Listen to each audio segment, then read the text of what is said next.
मथुरा में तो प्रवेश जैसे हुआ, भगवान को देखने के लिए भीड़ लगी। भैया इतना सुंदर बालक हमने नहीं देखा है। करिया लोग सुंदर नहीं होते हैं, लेकिन ये काला कलूटा भी इतना सुंदर लग रहा है। ये ब्लैक डायमंड आ गया है, काला हीरा आ गया है। देखने के लिए भीड़ लगी हुई भगवान को, और अपनी सेना लेकर के वो चौर प्रसार मंडली को घूम रहे हैं गली गली। बोले चलो भाई शहर आए हैं घूमे। हाँ, सुंदर भ्रमण चल रहा है भगवान का। घूमते घूमते यमुना जी के घाट पे पहुंचे हैं। वहां पर रजक कपड़ा धो रहा था। बड़ा सुंदर कपड़ा है जी, इसमें तो सोने जड़े हुए हैं। ये वस्त्र हमको मिलेगा? कहीं के जंगली, ये कपड़ा पहनोगे? तुम्हारे बाप दादा को नहीं खरीद पाएंगे, जागीरी बेचोगे, नहीं मिलेगा ये कपड़ा। साधारण कपड़ा नहीं है, सोने की कढ़ाई हुई है इसमें, सोने के तारों से। ये राजा कंस का वस्त्र है, पहनने की भी बात नहीं करना, हट जाओ यहां से। डांट फांट कर लगाया। वैसे ही तो वृंदावन वाले बड़े प्रेम से बोलते हैं, इनको डांटने फटकारने का आदत नहीं है और न सुनने का आदत। जैसे सुना सो ताव चढ़ा, मारा घुमा के झापड़ भगवान। हाथ क्या भैया, हाथ में छुरा अटे था। पड़ा जैसे ही तो गर्दन अलग होकर के धरती पे गिर पड़ा। रजतम कचिदायंतम रजकम रजकम कचिदायंतम रंगकारं गदाग्रजं दृष्ट्वा याचत्वंसांसी धौरान्यत्युतमध्यमम्। भगवान ने देखते देखते खेल खेल में एक झापड़ मारा। एवं विकसमानस्य कुपितो देवकी सुतः। देवकी सुत भगवान श्री कृष्ण ने जैसे मारा तो क्या हुआ? बोले रजकस्य कराग्रेण शिरः कायाद पतयत्। सिर कट करके मस्तक में गिर पड़ा। अब हड़कंप मचा, बड़े खतरनाक हैं ये ब्लेड मारने वाले। रेलगाड़ी में जाओ तो चोरी करने वाले पत्ती मार के चोरी कर ले जाते। भैया मस्तक काट दिया, बड़े खतरनाक हैं, इनको सब दूर रहना, या तो प्रणाम करना, जो मांगे तो दे देना, नहीं तो बड़ा खतरनाक का ये बालक आया है वृंदावन से। आगे दर्जी ने देखा, आपको खतरनाक लग रहा है, हमको तो बड़े सुंदर लग रहे हैं। देखो तो ये बच्चे, कहाँ 55 साल का कंस और कहाँ ये बचपन वाले। कंस 55 और बाल कृष्ण का बचपन। बचपन का कपड़ा बचपन में पहनोगे क्या होगा? बिना कोई प्रयास किए स्वच्छता अभियान प्रारंभ हो गया। हजारों वस्त्र पहन करके ग्वाल बाल चल रहे हैं, पूरे गली की सफाई हो रही है। भगवान के साथ साथ कचरा भी चल रहा है। भाई 7 हाथ का कंस है, 1 हाथ के कन्हैया है। 1 हाथ कपड़ा शरीर में, 6 हाथ जमीन में लौट रहा है, तो सारा कपड़ा इकट्ठे। दर्जी ने देखा, प्रसन्न हो गए। बोले वाह, हे बा कृष्ण इधर आओ, ये कपड़े को जरा फिटिंग बैठा दो। बोले बिल्कुल बैठा दो। फिटिंग बैठाया तो भगवान बड़े प्रसन्न हुए। वाह भाई, बड़ा सुंदर कपड़ा जम रहा है, हम तो ऐसी झंगा झोला पहन के घूम रहे थे। जाओ दर्जी, हम तुमको आशीर्वाद दे रहे हैं, तुम्हारा नेत्र कमजोर नहीं होगा, और जितने रुपया मीटर का कपड़ा रहेगा उतना ही रुपया सिलाई मिलेगी, लक्ष्मी की कमी नहीं होगी। और आंख कमजोर, दर्जी की आंख बहुत मजबूत होता है, आंख की रोशनी बड़ी तीव्र होती है, जल्दी चश्मा नहीं लगता दर्जी। ऐसे भगवान ने दर्जी को आशीर्वाद दिया। इसके बाद भगवान चलते हुए आगे बढ़ रहे थे। बड़ी को ने ला के लौंग इलायची सुपारी खिलाया। जाओ बनिया जी, खूब चकाचक माल इकट्ठा करो, तुम्हारा धंधा पानी चलेगा, चिंता। बनिया बड़े होशियार, जान गए धोबी को जब मारा तो उतने सैंपल में समझ गए, ये धोबी को जब थूक के मार दिया तो कंस भी चला जाएगा और राजा यही बनेंगे। तो आने वाला मुख्यमंत्री बजट में हमारे लिए कुछ कर जाए, इसलिए पहले से इनको सेटिंग बना लो, गड़बड़ ना हो कोई माला। इसलिए भगवान को बढ़िया लौंग इलायची खिलाया। भगवान ने कहा जाओ, लक्ष्मी की कमी नहीं होगी, अक्षय लक्ष्मी तुम्हें प्राप्त होगी, ठाकुर सेवा करते रहना। इस प्रकार से आगे चले तो कुब्जा चली जा रही थी। अगर तगर मलयागिरी चंदन लिए हुए, केसर चंदन लिए हुए। भगवान ने कहा सुंदरी क्या हमें नहीं लगाओगी? जैसे सुंदरी सुना कुब्जा ने तो छीड़ गई। मैं तुम्हें सुंदरी दिख रही? मैं बंदरी बनी घूम रही। कहां से सुंदरी दिख रही? बोले हमको तो लग रही है सुंदरी, ये चंदन हमको लगा दो। बच्चों के, भगवान श्री कृष्ण के और ग्वाल बालों की शोभा को देख कर कुब्जा का मन मोहित हो गया। बोले ठीक है, आज चाहे दो होए रह जाए, भले मार डाले, लेकिन ये चंदन तो मैं नहीं को लगाऊंगा। चंदन लगाया भगवान को बढ़िया थप्पक थैया, वृंदावन में जो चंदन लगता थप्पक थैया चंदन कहते हैं,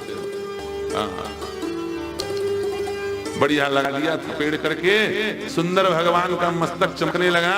बोले तुमने हमें सुंदर बनाया, अब हम तुम्हें सुंदर बनाएंगे। पद्भ्यामाक्रम्य प्रदे द्वयंगुल्य तानपाणिना प्रगृहाजुके ध्यायत् मुदनीन मदच्युत।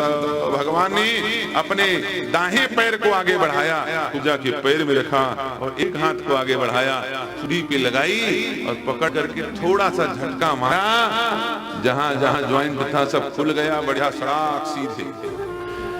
ऐसे लगने लगी पूजा जैसे साक्षात भगवती लक्ष्मी हो, चरणों में गिर गई, प्रार्थना करने लगी। बोले हे प्राणनाथ, आपने हमको इतना दिव्य सुंदर स्वरूप दिया है, अब आप हमें धन कीजिए। बोले अभी हम काम निपटा लें, फिर आते हैं, चलो पहुंचो अपने स्थान पे, हम आपके घर पे आएंगे। बाद में भगवान गए हैं कंस को मारने के बाद। बोले अभी मामा जी से तो मिल लें, सब लोगों से मिल लिया, मामा जी के सहयोगियों से मिल लिया, मामियों से मिल लिया, सबसे मिलिए, अब भाई कंस से मिल लें। ऐसा सोचकर के धनुष भंग करने के लिए भगवान पहुंचे हैं। देखते देखते विशाल धनुष को तोड़ लिया, आधा आधा धनुष दोनों बलभद्र कृष्ण लेकर के पहुंचे। धनुष भंग की चर्चा जैसे सुनी कंस घबरा गए। प्रातः कालीन 10,000 हाथियों के ताकत वाले कुबलिया पेड़ को खूब मदिरा पिलाई गई। हाथी पागल हो गया, महावत को ऊपर बैठा दिया गया। जैसे ये दोनों दिखे, इनको मार डालना। अखाड़े में भगवान घुसना चाह रहे थे, ये हाथी दौड़ा। भगवान ने देखते ही कुबलिया पेड़ के दोनों दांत पकड़ करके उछाल करके ऊपर फेंका। दांत हाथ में रहा, हाथी गया ऊपर, पता ही नहीं चला कहां गया, दांत हाथ में रहा। भगवान ने कहा हाथी क्यों फेंक दिया? बोले हाथी का क्या काम, दांत महंगा होता है, दांत रख लीजिए। प्रॉफिट का चीज हाथ में रखो, फायदे की चीज रखो। भाई हाथी जिंदा हो शरीर काम का, मर जाए तो दांत काम का। भाई जिंदा था तो हमारे किसी काम का, हम सोचे दांत ले लो, कीमती चीज है, कुछ बनाएंगे। क्या बनाएंगे? बोले हथियार बनाएंगे। किसको मारोगे? बोले अपने मामा को। ठीक है, कुबलिया पेड़ का दोनों दांत कृष्ण और बलराम लेकर के जैसे इंद्र वज्र को धारण करके अखाड़े में प्रवेश कर रहे हो। घबरा गया देख करके ऐसे भयंकर स्वरूप को। और वहां पर जो चारों तरफ बैठक बनी थी, रंगशाला बनी हुई थी, वही नंद बाबा ग्वाल बाल सब बैठे थे। नंद बाबा ने देखा तो मर गए दारी की, क्या कर दिया तूने? ये गांव के गवैया, इनको शहर आने का होश नहीं है, हड्डी लिए घूम रहे हैं। देखो ये कहाँ का हड्डी उठा लिया कृष्ण? ग्वाल बालों ने कहा वो हड्डी नहीं, हाथी का दांत है बाबा, कीमती चीज है। हाथी का दांत है? कहां से? बोले अभी अभी ताजा हाथी मारा। चल बाघ को थप्पड़ मारा, हाथी के दुई दंत उखाड़ा। हाथी का दोनों दांत उखाड़ लिया है इन्होंने, हाथी को मार दिया। आश्चर्यचकित हैं श्री नंद बाबा जी। अब जैसे ही कंस ने देखा तो चाणू, मुष्टिक, सल, तोस इत्यादि जितने भी बलवान वहां पर थे, सबको कहा टूट पड़ो। उठा करके हाथी के दांत से पिटाई की भगवान ने। मार मार करके चाणूर का चूरमा बना दिया, मुष्टिक को मुक्का मार मार करके ढीला कर दिया। उनके चेला भी मर गए। तो जो नए नए अखाड़े में भर्ती हुए थे पहलवान, वो बोले जब मास्टर PhD वाले मर गए तो हम लोग तो पहली भर्ती वाले हैं, अठन्नी चवन्नी चांदी का कपड़ा पहनो, खादी का 1 रुपया चला गया, अभी अठन्नी चवन्नी का क्या होगा? भैया हम लोग कहाँ चलेंगे? जो सिक्का ना चले उसे मार्केट से बाहर कर देना चाहिए। वो भाग गए चुपचाप छोड़ छोड़। कंस बोले पकड़ो पकड़ो, और पहलवानों को कौन पकड़े? भाई तो सबसे बड़े पहलवान थे, उन्हें कौन पकड़े? आधे पहलवान भाग गए। इधर भगवान श्री बालकृष्ण कूद करके कंस के सामने ऊपर सिंहासन के सामने खड़े हो गए हैं। कंस ने तलवार लेकर के भगवान को मारने का प्रयास किया। भगवान ने कंस का केस पकड़ लिया है और कहा, बोले अब तुम्हारा केस फाइनल होने वाला है मामा जी। केस पकड़ करके कहा केस फाइनल होने वाला है। बात सब केस ही की है भाई। जिसने स्त्री का केस पकड़ा उसका केस खत्म, चाहे वो कंस हो चाहे दुर्योधन हो। दुर्योधन ने, शासन ने द्रौपदी का केस पकड़ा, केस खत्म। और कंस ने देवकी का केस पकड़ा, केस खत्म। बोले तुमने माँ का केस पकड़ा था, बोले अब हम तुम्हारा केस पकड़ रहे हैं। केस पकड़ करके भगवान ने उछाला है कंस को, धरती पर पटका।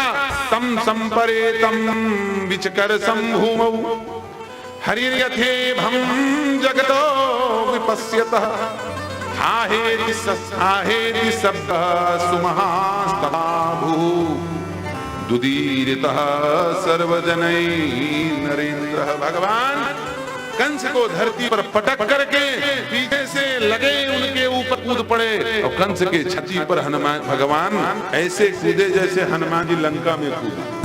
त्रिलोकी का भार लेकर के कूदे, ऊपर वाला मामला ऊपर, नीचे वाला मामला नीचे, सब इधर उधर मामा जी स्वाहा हो गए। अरे राम राम राम, हम इतने पर झूठल्ले देखो भगवान कृष्ण। अरे राम राम राम, हम तो सोचे थोड़ा मामा से कुश्ती कर लें, अब ये गिर पड़े, हम उनके ऊपर गिर पड़े। क्या हो गया, उठने दे, उठ जाओ मामा। कंस की पत्नियां रोती उसके पहले अपने रोने लग गए, मामा उठ जाओ, क्या हो गया। खुद ही मारा और मार करके खुद ही रोने लगे। ऐसे चतुर भगवान हमारे कृष्ण। मार भी दिया, पता नहीं लगा किसने मारा। बोले हम तो सोचे थे बड़े बड़े पहलवानों से क्या यहाँ के राजा से लड़े, ये कुश्ती थी भाई, खेल चल रहा था। अचानक मामा का पैर फिसल गया, ऊपर से नीचे गिरे और साथ ही साथ मैं गिर गया। अभी उठ नहीं रहे, क्या हुआ। वैद्यों ने आकर नाड़ी पकड़ी, बोले मामा का तो खेल खत्म हो गया। कंस मर भी गए, दोष से मुक्त भी हो गए, लेकिन जो कंस के भाई इत्यादि थे उन्होंने आक्रमण कर दिया। भगवान ने सबको जय श्री राम किया। और महाराज कंस के पिता सूर्यसेन को, अग्रसेन को श्री मथुरा के राज सिंहासन पर अक्षय लक्ष्मी प्रदान करके सिंहासनासीन किया है। वसुदेव देवकी को कारागार से छुड़ाया है। देवकी मैया ने भगवान श्री कृष्ण को बाल काल की शिशु अवस्था में छोड़ा था, पौगंडावस्था में दर्शन किया है। प्रेम से हृदय से लगा लिया, प्रणाम किया है भगवान श्री कृष्ण ने देवकी वसुदेव को। और अब भगवान यहीं रह गए। नंद बाबा को वापिस भेजा गया, बोले भैया हम तो इनके नाला हैं, यहीं रहेंगे, अब कहाँ जाएंगे। मथुरा में भगवान रहने लगे।